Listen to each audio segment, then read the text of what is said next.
Café Coaching, tous les mardis avec Elodie. De 13h10 à 14h, votre émission spéciale Coach.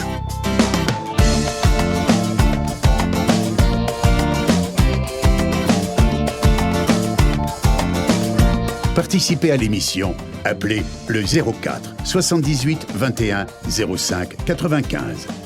04 78 21 05 95.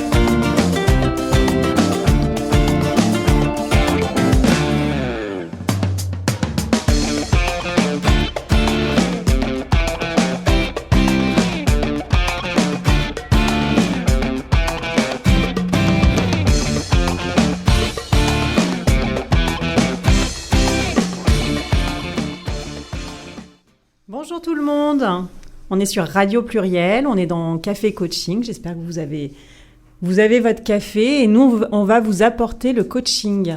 Alors aujourd'hui, on parle de réussir sa santé, c'est le thème du jour, réussir sa santé. Je suis avec Nadège Chatmi, elle est accompagnatrice en développement personnel et thérapeute en hypnose ericksonienne. Elle est déjà venue pour nous parler d'hypnose il y a quelques semaines. Et elle revient de temps en temps pour aborder d'autres sujets de développement personnel. Alors, si vous avez des questions, vous nous appelez au 04 78 21 05 95. Et on dit bonjour Nadège et merci d'être venue. Bonjour Elodie, bonjour à toutes et à tous. Participez à l'émission, appelez le 04 78 21 05 95. 04 78 21 05 95. Alors, réussir sa santé. Donc, merci d'être là, encore une fois. Merci à toi, Elodie. Qu'est-ce que c'est un sujet vaste, on a plein de choses à dire. Ouais. On va essayer de tout dire, parce que c'est vraiment, il y a vraiment des choses très importantes à donner aujourd'hui aux auditeurs. Alors, se sentir bien, c'est important, hein. C'est ça, réussir sa santé, c'est d'abord se sentir bien.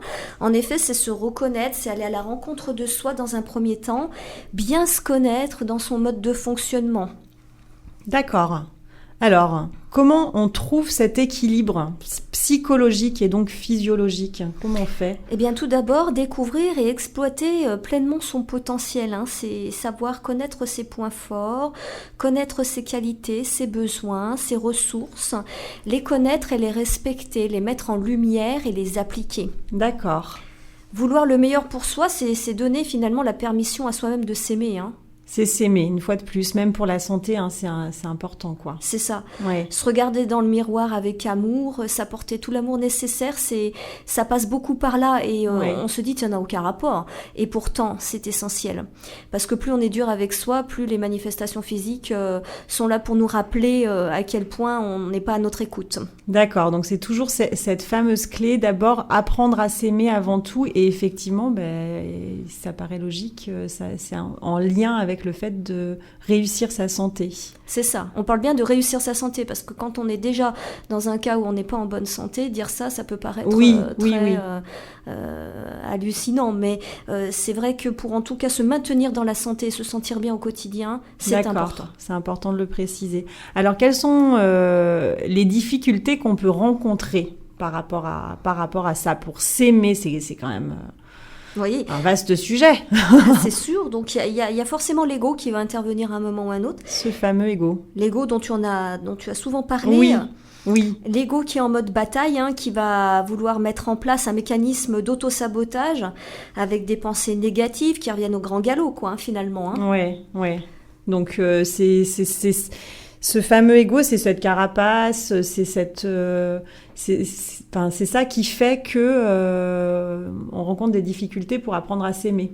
Voilà, l'ego, c'est celui qui va chercher finalement à prendre le dessus sur la raison plus que le cœur, quoi, finalement. D'accord, oui, j'aime bien cette image. Donc finalement, l'important, c'est d'être dans le cœur, une fois de plus. Une fois de plus. Pour réussir sa santé. Tout à fait. Alors, tu me parlais avant l'émission de phases de changement. Oui. Est-ce que tu peux nous expliquer ces phases de changement par rapport à... Alors, les phases de changement, tout d'abord, pour retrouver une santé, une bonne santé, ou en tout cas se sentir bien au quotidien, c'est stopper les ruminations mentales et négatives. D'accord, oui. C'est décider qu'on arrête de tout voir d'un côté négatif. D'accord. Donc, de par son langage aussi, on peut s'exercer à parler positivement au lieu d'employer la négation. Oui, ces fameux mots. Ces fameux mots, je n'y arriverai pas, je ne suis pas comme ci, ou je suis trop ceci, ou pas assez cela. C'est se dire, on tourne tout d'une façon positive. On s'oriente solution au lieu d'être toujours dans le constat de la négation. En fait, là, du coup, tu es vraiment en train d'expliquer... aux personnes qui nous écoutent que c'est vraiment ce qui se passe dans le cerveau, c'est intimement lié à la santé. Complètement. Même les mots. Les mots les mots par les mots. Les mots M-O-T-S par les mots M-A-U-X. Les mots sont le symbole de nos mots physiques. Il y a un lien entre les mots et les mots. Absolument. L'intégration aussi, en célébrant chaque jour notre changement, en notant en nous et en félicitant nos progrès, de dire aujourd'hui pour ma santé j'ai fait ceci ou j'ai fait cela, et c'est très important de se féliciter sur nos changements. La gratitude, cette fameuse gratitude dont on parle souvent dans beaucoup de domaines. En fait, c'est marrant parce que tout ce qu'on aborde là pour la santé, c'est ce qu'on peut aborder pour la confiance en soi, pour finalement un peu tous les domaines pour se sentir bien, quoi. Et c'est valable aussi pour la santé, quoi. Tout à fait. Ouais. Ensuite, c'est l'action. Chaque jour, faire quelque chose en direction de soi-même. D'accord. Ça, c'est pareil. Ça, c'est génial. Un pas chaque jour. Choisir des vêtements, par exemple, une activité, quelque chose qui éveille le plaisir. D'accord. Finalement. D'accord. Toujours avoir cette notion de plaisir. Ça, c'est important. On le perd de vue. Oui, complètement. On fait des choses par automatisme, on fait des choses parce qu'on doit. Oui. Non, au secours, ça suffit. Ça, c'est je le fais parce que ça me fait du bien. D'accord, ok. Voilà, ça, c'est important. Donc, est-ce que tu peux quand même donner un exemple d'action qui est liée à ce sujet-là du jour ? Pour réussir sa santé, si par exemple ça me fait du bien d'aller marcher en montagne alors que j'habite en ville, eh bien on passe à l'action et on le fait, quoi. C'est-à-dire qu'une fois par semaine on se programme quelque chose et on se programme une balade et on va marcher dans une moyenne ou une petite montagne. On va prendre tout l'oxygène et on utilise ce temps dans le présent, c'est-à-dire je suis en train de me promener, je respire pleinement, je suis à l'écoute de mon corps, des sensations, des odeurs, et je prends beaucoup de plaisir dans l'instant. D'accord. Au lieu d'être, je vais marcher en montagne, en même temps je pense, tiens, j'ai pas fait ma fiche d'impôt, à quelle heure il faut que je rentre pour faire manger les enfants. C'est d'être pleinement là à ce qu'on fait et à cet instant qui est justement pour son corps, quoi. Qui est pour soi, et dans le présent, et la prise de conscience qu'on est en train de le faire. Oui. D'accord. Voilà. Alors, pourquoi c'est si important de réussir sa santé et de mettre ces choses-là en place? Pourquoi? C'est très important d'éveiller le plaisir, notamment parce que c'est une reprogrammation au niveau du subconscient. Ouais. C'est ce qui va engendrer un mouvement d'énergie nouvelle. Finalement, c'est comme un aimant. On est un aimant qui attire à nous les nouvelles choses. C'est-à-dire, on va changer cette énergie en positivant, comme on l'a dit tout à l'heure, en faisant des choses qui éveillent le plaisir. On va vibrer finalement des choses, des ondes positives, et on va attirer à nous plein de nouvelles situations qui vont de nouveau nous faire plaisir et de nouveau nous remettre dans cette condition, et aussi en entretenant ces pensées, ces croyances positives. C'est comme un instrument mal accordé, finalement. Mais c'est vrai que c'est marrant parce qu'on parle beaucoup du pouvoir du mental, on a beaucoup parlé aussi dans d'autres émissions de l'émotionnel, et finalement on se rend compte là que c'est les mêmes conseils pour le corps, en fait, quoi. La loi de l'attraction, cette fameuse loi de l'attraction dont on parle, C'est pareil, hein, si vous entretenez bien votre mental et vos émotions, mais pas votre corps, forcément, il va manquer quelque chose. Hein. Nous sommes un tout, et à chaque émission, tu le répètes, hein, on n'est pas un corps d'un côté, un mental de l'autre et un inconscient derrière, on est tout. C'est un tout. Donc il faut être en mesure d'aligner tous ces éléments-là en nous en étant à l'écoute de chaque élément. Oui, d'accord. Et donc forcément, on fait appel à l'un, à l'autre, et à chaque fois, c'est un petit peu comme ça, un aller-retour. D'accord. Et alors bon, plus concrètement, et puis bon, d'un point de vue plus concret, comment on réagit quand on est face à l'annonce d'un diagnostic, d'une maladie? Comment on fait? Alors j'ai envie de dire, on fait comme on peut dans un premier temps, ça c'est sûr. Mais il est important en tout cas d'arracher l'étiquette du diagnostic ou de ce qu'on a reçu. Hein. C'est-à-dire, il faut éviter au mieux de s'identifier à la maladie. Ouais. Vous avez une tumeur cancéreuse. Je suis pas une tumeur cancéreuse. Il y a une tumeur cancéreuse. C'est pas j'ai. Oui. Tu vois, c'est s'identifier à. Ouais. Le j'ai, c'est je l'ai, je me l'approprie. Mais c'est vrai que moi, ça m'est arrivé souvent en séance de coaching de préciser non, c'est pas ma maladie, c'est la maladie. C'est pas mon angoisse, c'est l'angoisse. Et c'est vrai que ça permet de s'en détacher déjà un peu plus, quoi. C'est très important, c'est la première chose. Il faut arrêter de s'identifier, c'est prendre du recul et de la distance face à ce diagnostic, et en tout cas ce qui nous arrive. Elle est la manifestation finalement d'un dérèglement physiologique ou psychologique, hein, de toute façon, cette manifestation physique-là. Hein. Donc elle nous indique soit une faiblesse, soit une usure de l'organisme. D'accord, donc c'est une manifestation physiologique. C'est une manifestation physiologique d'un dérèglement, et on va en parler plus loin, soit d'un terrain, soit en effet d'une hérédité ou autre. Hein. Ouais. Mais en tout cas, il faut prendre en compte que c'est une faiblesse et une usure. D'accord, ok. Faiblesse au sens moins d'énergie, moins de possibilités, etc. Cet endroit-là. C'est là pour dire qu'il y a une faiblesse, qu'il y a une usure, c'est un message. C'est un message. C'est un message. Ok. Donc pourquoi cette maladie? Pourquoi il y a est-ce qu'on peut dire pourquoi? Oui, en fait, la maladie, elle arrive soit sur un terrain physiologique, c'est-à-dire que il y a déjà une forme de fragilité qui existe depuis toujours. Souvent, c'est ce qu'on dit. Hein. On dit même. Oui, mais moi, j'ai toujours eu des problèmes d'estomac. Oui, c'est tout à fait possible. Alors, soit c'est transmis de façon héréditaire. Et on peut faire quelque chose quand même? On peut toujours faire quelque chose. Et on a beaucoup de cas et de livres qui ont été écrits en ce sens, où en effet il y a eu des guérisons miraculeuses, tout simplement par le pouvoir, pas simplement de l'esprit, puisqu'il faut passer à l'action aussi, mais oui, à partir du moment où on le décide et on sort de cette étiquette dont j'ai parlé tout à l'heure, il y a toujours une possibilité de s'en sortir, mais il faut maintenir le cap, c'est sûr. Ou soit par un choc, comme je disais tout à l'heure, psychologique.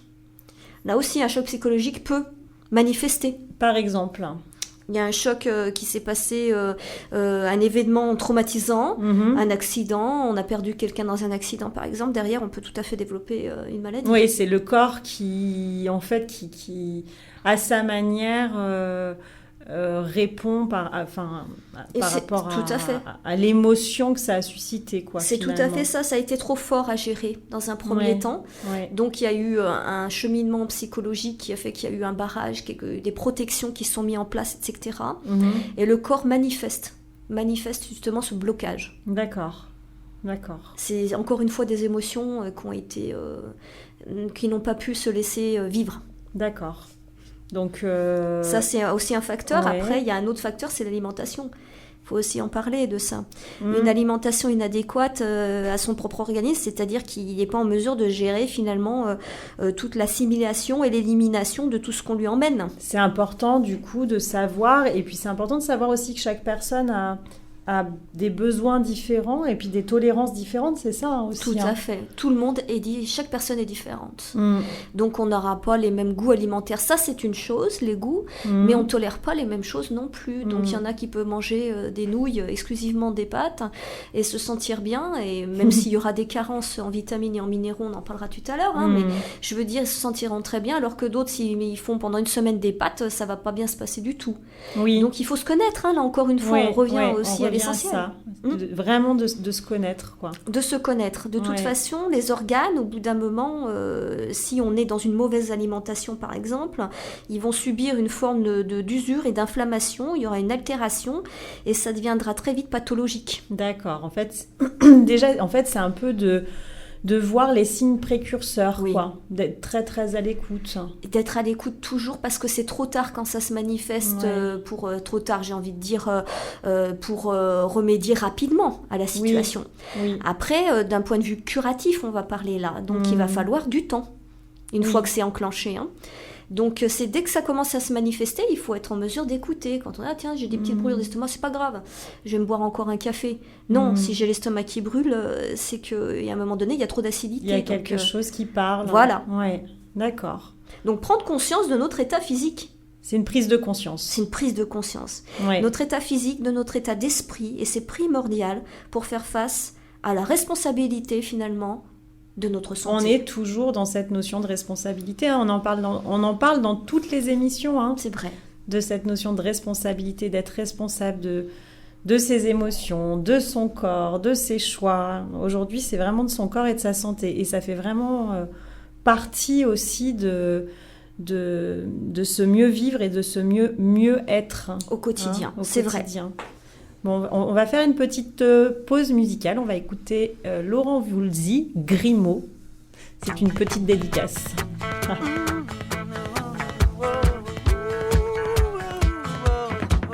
Je mets les gaz, 300 chevaux, c'est le grand rodéo. C'est soleil à Paris, on part à Grimaud. La copine, elle sourit, elle dit plus un mot. C'est longtemps qu'elle voulait quitter son boulot.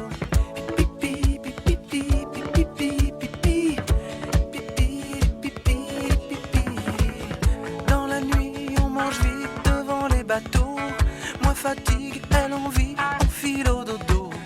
Dors encore, petit cœur, il est encore tôt. Y a quelque chose qui me trotte et j'écris quelques mots. Pipi, pipi, pipi, pipi, pipi, pipi. Un nuage est passé dans l'après-midi.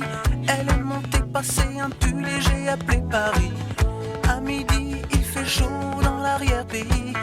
Un mouchoir dans l'écho, ça fait un bon lit. Où c'est mal, où c'est bien, où je suis marteau.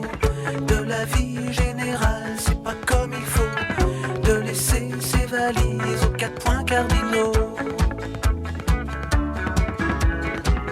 Elle ne me demande pas quel temps il fait là-haut. Mon sourire et mes yeux jouent pas le même tempo. Je fais semblant de rien voir, que la pluie sur nous. Mais y a pas que l'eau du ciel qui coule sur sa joue. Pipi, pipi, pipi, pipi, pipi, pipi, pipi, pipi. De balcon, je m'endors devant la grande toile. On finit dans un club jusqu'à plus d'étoiles. Elle sait bien que demain, on mettra les voiles. Un petit cœur, ça sent bien quand vient le Mistral. Où c'est mal, où c'est bien, où je suis marteau. De la vie générale, c'est pas comme il faut. De laisser ses valises aux 4 points cardinaux. Je mets les gaz, 300 chevaux, on m'attend là-haut. Et je roule, elle pleure à Grimaud. Je mets les gaz, 300 chevaux, on m'attend là-haut. Et je roule, elle pleure à Grimaud.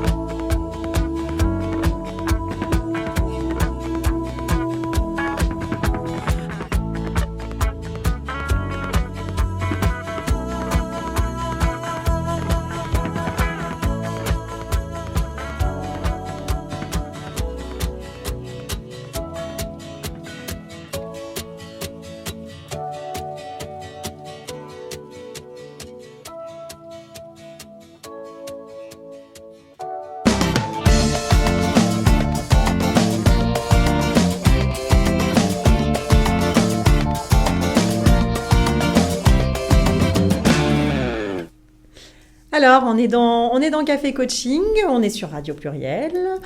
On est avec Nadège qui nous parle de réussir sa santé. Alors Nadège, quelles sont les questions à se poser pour réussir cette santé, justement? Oui, pour continuer à être et à se maintenir en bonne santé, il faut se poser la question toujours, quel est mon rythme de vie ? Est-ce qu'il me convient ? Comment est-ce que je peux faire pour qu'il soit plus respectueux finalement de mon organisme ? Ça, c'est important de savoir nos habitudes et notre rythme, si ça convient à notre organisme, seulement en étant à l'écoute. Comment on sait si ça convient ou si ça ne convient pas? Il y a des signes forcément physiologiques. C'est que si on mange par exemple très vite, parce qu'on se dit qu'on n'a pas le temps et qu'on prévoit un repas assez riche et qu'on l'engloutit en 2 secondes et demie, on aura vite derrière le signe que c'était pas adapté. D'accord. Par exemple. Ouais.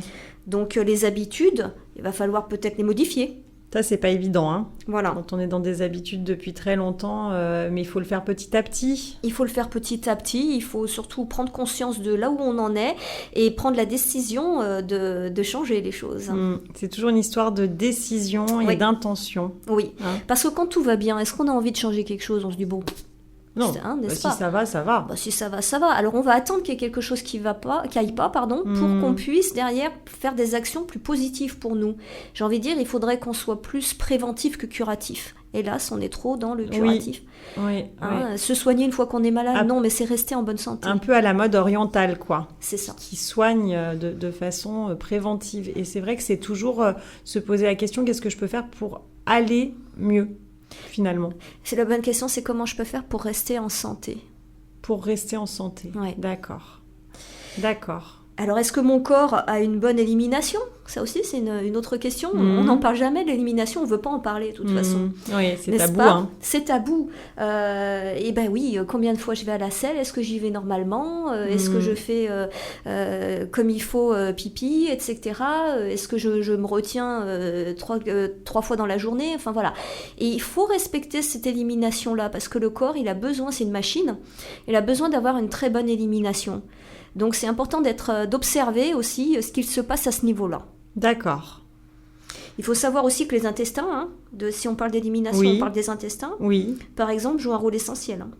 Les intestins, et ça c'est pareil. Moi j'en entends beaucoup parler depuis peu de temps, d'être attentif à ça, d'avoir une alimentation qui va dans le sens liée aux intestins, tout ça. Et c'est pas une évidence pour tout le monde. Non, parce que c'est l'organe auquel on va porter le moins d'importance. Bah oui. Et on n'a pas très envie d'ailleurs de se plonger sur la question, et pourtant il gère énormément de choses dans notre organisme, l'assimilation, la digestion des nutriments nécessaires au bon fonctionnement de notre organisme, c'est-à-dire l'énergie. Et aujourd'hui un intestin en bonne santé, c'est rare à cause de notre alimentation aujourd'hui industrialisée principalement, qui est trop riche. Trop riche et puis surtout trop pauvre en nutriments, trop riche d'un point de vue gras, sel, etc. Et plein d'édulcorants et de conservateurs, et surtout très pauvre en minéraux, vitamines et oligo-éléments, quoi. D'accord. Et du coup, tu parlais aussi de faux carburants. Tu me parlais de faux carburants. Oui, il y a les faux carburants. Alors, est-ce que tu peux... Non seulement on a cette alimentation très industrialisée, parce qu'on n'a pas trop le choix, vu notre rythme de vie, parfois aller se faire ce petit Tupperware, c'est pas toujours évident, mais on peut choisir d'autres façons de fonctionner.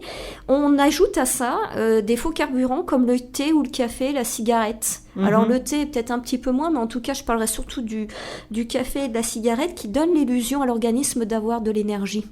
Et ça, c'est important, parce que dès qu'on se sent en baisse, on va boire un café. En plus, ça a vraiment, par expérience, l'effet inverse, si on est vraiment très à l'écoute. C'est-à-dire que le café, sur le moment, ça donne un coup de boost. Par contre, qu'est-ce que c'est fatigant finalement sur le plus long terme, sur la journée. Moi, je m'étais rendu compte que finalement, ça me fatiguait.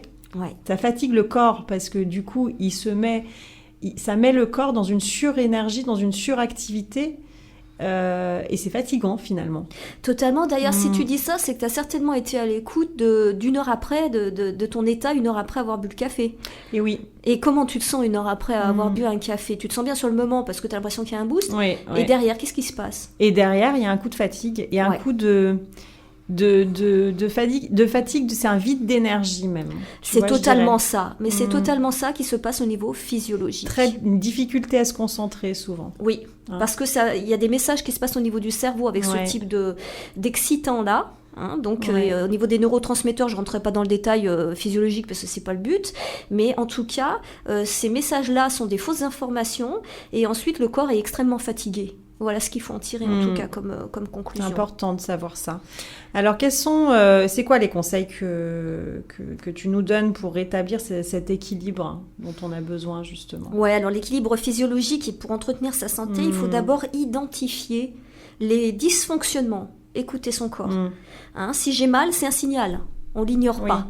Dans notre Même culture, une petite douleur. Ah mais oui. Dans notre culture, j'ai mal. Oh bah non, c'est pas grave.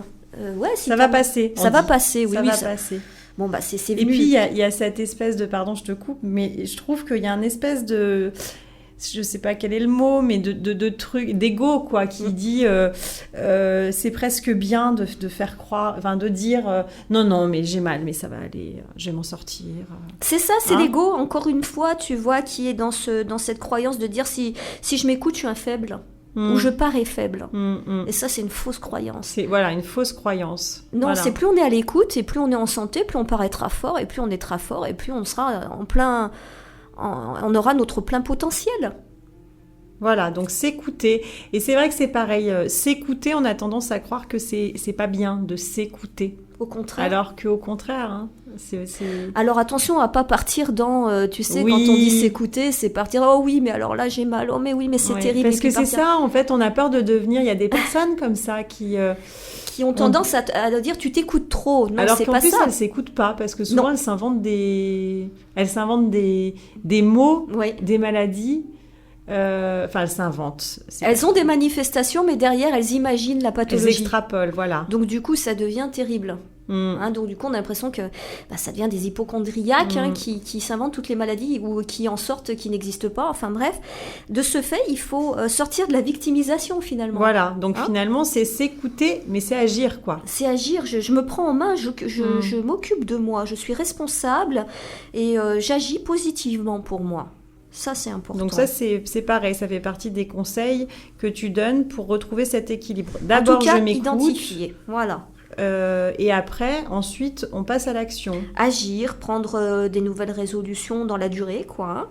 Et je dis bien dans la durée, parce que les nouvelles résolutions, on en a toutes. Regarde, cet été arrive, les beaux temps arrivent, l'été arrive. Bonne résolution, je veux perdre 15 kilos, je veux perdre 10 kilos, je veux perdre 5. Bref, non, il aurait fallu y penser. Cet équilibre, et puis il faut que ce soit une hygiène de vie. C'est une hygiène de vie, c'est ça, si tu veux. Et on peut parler des régimes, par exemple, qui sont catastrophiques pour l'organisme, avec les fameux effets yo-yo, parce que de toute façon, on ne met pas notre organisme en santé quand on fait un régime. Oui. Quand on fait un régime, on l'appauvrit de quelque chose. Ça, c'est sûr. C'est sûr. Ça, c'est sûr. Donc, c'est vraiment... passer par une rééquilibration alimentaire, quoi. C'est ça, se rééquilibrer, être à l'écoute, agir, faire la liste de ce qui nous fait plaisir, mais ça sécrétera de ce fait une hormone aussi qui permettra d'aller vers la guérison et la bonne santé. C'est toujours avoir cette notion de plaisir en vue. C'est ça qu'il ne faut pas oublier. Il ne faut jamais oublier, le plaisir c'est important. D'accord. Et puis derrière, c'est épurer son corps. C'est-à-dire épurer son corps d'une façon douce et respectueuse pour lui permettre finalement une bonne élimination des déchets. On a beaucoup de déchets dans ce qu'on mange, donc il faut les éliminer en libérant finalement ces déchets par les différents émonctoires. Oula, qu'est-ce que c'est qu'un émonctoire? Qu'est-ce que c'est que cette bête? C'est quoi ce truc? Alors les émonctoires, qu'on appelle les émonctoires, c'est la peau, les poumons, les intestins et les reins. Oui. Voilà, c'est des organes qui évacuent finalement le plus les déchets, les toxines, etc. Donc pour la peau, si on a un exemple d'élimination pour la peau, pour entretenir et permettre cette bonne élimination, il faut du gommage. D'accord. Tu vas faire un petit hammam. Ah, c'est bien, moi j'en fais souvent. Tu vois, ça c'est génial. Pour celles qui aiment se faire un petit gommage, on va se faire un petit bain de vapeur et c'est génial pour la peau. On peut aussi, si on n'aime pas aller chez esthéticienne, et se faire un petit soin. Ou se le faire à soi, en tout cas. Voilà. D'accord. Pour les poumons, c'est aller respirer la nature. Oui. S'oxygéner. S'oxygéner. C'est ça, quoi. C'est pas aller faire comme j'en vois parfois, et c'est dramatique, faire du sport le long des berges, des périphes. Et des périphes. Voilà, Oui, ça c'est vrai que... Ouais. Pour les intestins, c'est éviter le plus possible le lait de vache. Alors ça, on entend ça partout. Alors qu'est-ce que... explique-nous. Je peux pas rentrer dans le détail de ça, mais en tout cas le lait, parce que ça demanderait un sujet à part entière. Mais le lait de vache va empêcher, si tu veux, l'assimilation de certaines vitamines et certains minéraux. D'accord. Donc là, je dis vraiment d'une façon très globale. Mais il y a un effet chimique avec le lait de vache. D'accord. Donc, mieux privilégier du fromage de chèvre, par exemple, que de la pâte de vache. Je dis privilégier. Maintenant, si vous voulez pas éliminer, vous l'éliminez pas. Mais manger exclusivement du lait et du lait de vache, ça crée des désordres physiologiques de digestion. D'accord. Ça, souvent la cause. Le gluten aussi, hein. Et le gluten, et oui, ça c'est pareil. C'était moi qui suis italienne et qui mange des pâtes tous les jours. C'est terrible. Le gluten, il y en a partout. Il y en a partout. Moi, je suis une folle du pain, par exemple. Ouais. C'est terrible pour moi. À partir du moment où on m'a dit le gluten, faut que t'arrêtes, ça a été, c'est un drame. Parce que c'est vrai qu'on en trouve de partout. Hein, c'est un liant, le gluten. Donc, le problème de ce gluten, c'est qu'il va, comme son nom l'indique, faire de la glu dans les intestins. D'accord. Donc, il va tapisser les parois intestinales. Hein, donc, ça va faire comme un toboggan. Les aliments vont faire comme un toboggan et ne vont pas être assimilés. D'accord. Donc, on garde pas les vitamines, les minéraux et toutes ces choses-là. C'est ça. C'est comme si, tu vois, on va manger des fruits et des légumes, mais ça va passer direct. D'accord. Alors, en parlant de minéraux... Oui. Où est-ce qu'on les trouve, ces minéraux? Alors, je vais pas apprendre grand-chose là-dessus. Les minéraux, on les trouve finalement dans les fruits et les légumes. Le problème, c'est peut-être c'est peut-être une idée nouvelle, c'est que le problème, c'est qu'on les cuit souvent. Oui. Hein, et on mange des légumes cuits, et le problème, c'est qu'ils perdent déjà la moitié dans l'eau. C'est pour ça qu'on dit des fois de boire le bouillon de l'eau des légumes qu'on cuit. Alors, à condition, et c'est là le conseil que je vais donner, c'est de prendre des légumes et des fruits bio, parce qu'ils sont beaucoup moins traités chimiquement. Oui. Il faut savoir qu'il y a plus de 15 traitements, je crois qu'il y en a même jusqu'à 30 sur un fruit et légumes, hein, sinon. Donc, t'imagines un petit peu ce qu'on avale. Il y a 30 traitements chimiques sur un fruit ou un légume qui n'est pas bio. Ça peut aller jusqu'à 30. Selon les fruits et les légumes. D'accord. Et selon les endroits où c'est cultivé, n'est-ce pas? Donc, il vaut mieux prendre des légumes et des fruits bio et donc se faire des jus avec ces légumes et ces fruits, parce que crus, ils garderont toutes leurs vertus et toutes leurs vitamines et minéraux. D'accord. Donc, d'ailleurs, on peut conseiller le site dont tu me parlais, c'est quoi? Manger cru Vivre cru. Vivre cru. Je conseille vivement d'aller faire un petit saut sur ce site qui explique un petit peu tout le fonctionnement. D'ailleurs, il parle beaucoup, Thierry Casanova, du fonctionnement des émonctoires, notamment des intestins, des reins, etc. Donc, en effet, allez voir ce site, il est très intéressant. D'accord. Alors... Il faut... oui. Non, vas-y, je t'en prie. Simplement, je disais aussi, il faut bouger, ça c'est un facteur important. Hein. Alors il faut bouger quand même un petit peu. C'est vrai que pour l'élimination, les personnes qui ont des problèmes à ce niveau-là, c'est vraiment important. On a tendance à... Même si on a un problème de santé, il faut bouger. Il faut au moins se dire 30 minutes par jour, je vais faire une marche ou quelque chose qui va me permettre d'oxygéner et de faire bouger l'organisme, la circulation de la lymphe, de circulation sanguine, et en tout cas le massage des organes passe par une activité. C'est pas forcément du sport. Le sport, moi par exemple, je suis pas du tout sportive, j'aime pas le sport. Par contre, ce que j'aime, c'est bouger en m'amusant. Alors je peux faire une demi-heure de trampoline. Voilà, c'est bouger, ça peut être danser, ça peut être marcher, exactement. Ça peut être... Voilà. Faites du sport. Moi, j'ai toujours entendu ça m'a toujours exaspérée, parce que j'aime pas ça. Mais une fois de plus, on oublie la notion de jeu, la notion de plaisir, encore une fois. Et c'est vrai que c'est important. Toujours. C'est vrai, parce que tu vois, faire du sport de façon intensive, pour des personnes très sportives, c'est très bien parce qu'ils aiment ça, hein, mais d'un seul coup, se mettre à faire du sport, on peut aller, si on n'a pas fait un système d'épuration, on n'a pas un système d'épuration correct, ou on n'a pas épuré notre organisme, on peut aller faire loger des toxines dans les articulations. toutes les toxines qu'on a en nous, du coup, vont se loger dans les articulations et on peut avoir de gros problèmes articulaires. D'accord, donc faut vraiment détoxiner, quoi. Oui, et détoxifier. Détoxiner et détoxifier. Et détoxifier. Voilà, c'est ce qu'on a dit tout à l'heure. C'est vraiment les clés d'une santé réussie, on pourrait dire. Oui, entretenue. Et en tout cas, se sentir bien. Et si on parlait des émotions dans tout ça, parce qu'on parle souvent là, on a parlé de faire du sport, on a parlé d'épuration, mais il y a aussi dans le fait d'avoir une santé réussie, cette gestion des émotions, le fait on dit beaucoup le mot somatiser. Oui. Ça peut faire l'objet d'une émission complète, cet aspect-là. Mais brièvement, c'est accepter de vivre ses émotions et de trouver le moyen de les libérer en se donnant le droit de ressentir. Alors tu vois, ça fait beaucoup de choses dans une phrase, mais finalement c'est ça. On a le droit de pleurer. C'est ça. On a le droit de rire, fort, même si on a envie. Si ça gêne les autres, c'est eux que ça gêne. Parce que si nous on a besoin d'exprimer, on doit l'exprimer. Ça fait partie du processus. Notre société finalement elle est trop pudique là-dessus et à force de vouloir nier ce monde émotionnel, on refoule nos sentiments, nos émotions. Surtout nos émotions, parce qu'ensuite ça devient des sentiments. Voilà. Je reviendrai pour parler de ça dans une autre émission.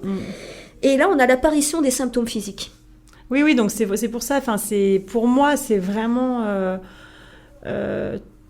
très très important quand même de l'aborder rapidement parce que il y a vraiment le fait de prendre soin de son corps, mais il y a aussi vraiment le fait de prendre soin et de sa tête et de ses émotions et d'avoir conscience que les émotions elles peuvent provoquer des sacrés traumatismes et des maladies et que souvent ça peut devenir une pathologie. Voilà. À force de refouler.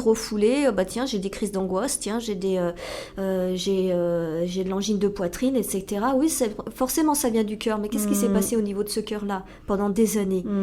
Est-ce que j'ai souffert ? Est-ce que j'ai eu l'impression de me refermer sur moi-même ? Il y a plein de choses comme ça. Et puis, il y a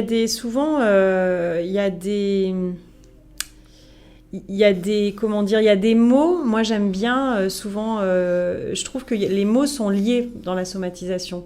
Les mots et les mots, on en parlait tout à l'heure, mais par exemple, problème de vésicule. Oui. Se faire de la bile, la vésicule elle fait de la bile.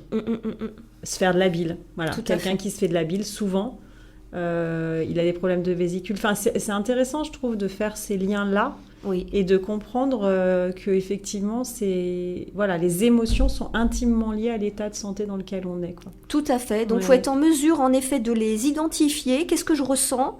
De les accepter. J'ai le droit d'être ou d'avoir ou de ressentir. De les exprimer, comme tu disais. Ensuite, de les exprimer le plus calmement possible, parce qu'à partir du moment où on les a identifiés et acceptés, logiquement, on les exprime calmement. Et de les libérer, quoi. Et de les libérer. La respiration. Le lâcher-prise mental. Si on doit pleurer, on pleure. Voilà, alors si on s'isole, si on est gêné par rapport à ça, mais faut libérer, faut pas retenir. Donc c'est vrai qu'après, on peut s'apaiser avec son esprit, avec des méthodes comme la sophrologie, la méditation, les massages. Mais en tout cas, c'est important d'être en mesure de laisser cette libre circulation. De ne pas avoir de pudeur par rapport à ses émotions. Exactement. Dire, C'est ça, la fausse pudeur. De la fausse pudeur. Alors, quel conseil tu nous donnes, Nadège, par rapport à tout ça ? Eh bien, je dirais que la visualisation, c'est très important une fois de plus. À chaque fois, j'en reviens à ce sujet-là. Ouais. Forcément, je suis spécialiste du mental et de la visualisation, surtout de l'inconscient. S'imaginer dans les meilleures dispositions et croire que c'est possible, qu'on soit et qu'on demeure et qu'on reste en bonne santé. C'est vraiment se voir en bonne santé. Oui, quoi. C'est ça. Et même quand ça va pas, c'est se dire je suis en bonne santé. Au début, ça passe par une reprogrammation. Donc, on doit se répéter de toute façon, je suis et je vais encore être en meilleure santé. Et puis j'ai la capacité, c'est toujours pareil, d'avoir conscience que on a la capacité, vraiment. On a la capacité en soi. Ouais. On a toutes les ressources. Maintenant, c'est comme je l'ai déjà dit, se prendre en main, donc avoir des actions. Tourner vers soi pour être en bonne santé. Suffit pas de dire je suis en bonne santé et derrière avoir tous les points qu'on a vus et de pas les respecter. Cette notion de responsabilité. Absolument, responsabilité et puis d'action derrière. Et puis la gratitude, se remercier pour tout ce qu'il y a déjà de bon finalement dans sa vie en soi aujourd'hui et dans sa santé, parce que j'ai peut-être mal aux pieds, j'ai peut-être mal là, mais j'y vois très clair, ou en tout cas j'ai mes 2 bras, enfin voilà. Ce que je veux dire, c'est qu'à un moment donné, il faut revenir aussi au côté positif et être dans la gratitude de se remercier pour ce qu'on s'apporte et de ce qu'on a déjà. D'accord. Et moi, je suis dans la gratitude que tu viennes à chaque fois dans cette émission nous apporter tous ces conseils qui sont vraiment riches et vraiment très intéressants à chaque fois. C'est même pour moi, à chaque fois, c'est une vraie ouverture. Merci. Et merci beaucoup à toi, en tout cas, Élodie. Ça passe vite. Alors, Nadège, on va rappeler qui elle est, qu'est-ce qu'elle fait, comment vous pouvez la contacter. Donc, Nadège Chatmi. Elle est accompagnatrice en développement personnel et thérapeute en hypnose ericksonienne. On a déjà fait ensemble une émission sur l'hypnose. Je vous rappelle que toutes les émissions Café Coaching, vous pouvez les retrouver, les réécouter sur mon Facebook professionnel Élodie Conseil et Coaching.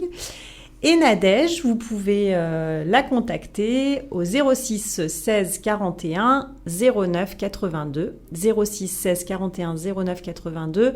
Vous pouvez aussi nous appeler à la radio pour demander ses coordonnées.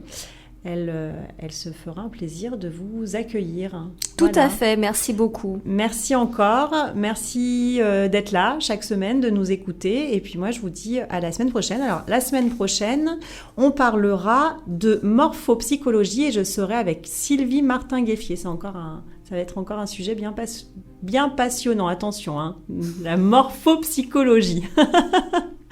À la semaine prochaine, merci.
Membre fictif, acoustique, féline.